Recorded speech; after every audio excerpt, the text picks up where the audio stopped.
पाँचे पान नव नारियल बाबा अवे सोनन के थार रे।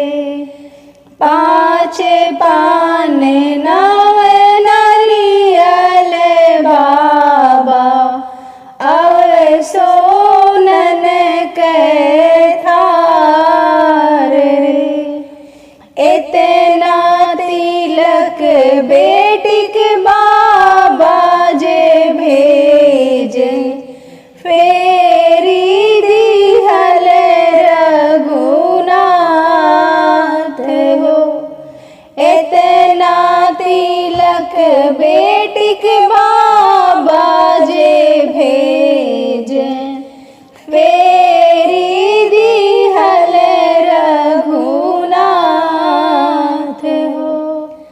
पाँचे पान नव नारियल बाबा अवे चानिन के थार हो। पाँचे पान नव नारियल बाबा अवे चानिन के थार हो।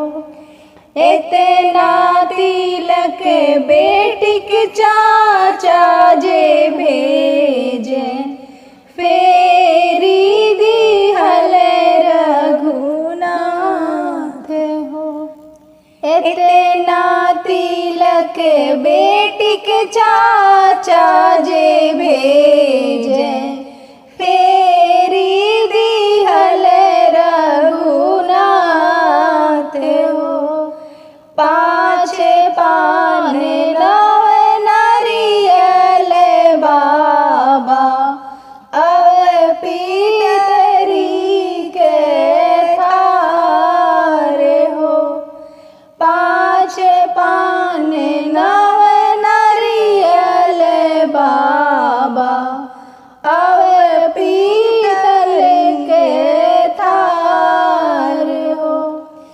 इतना तिलक बेटी के भैया जे भेजे लोकीले हल रघुनाथ हो। इतना तिलक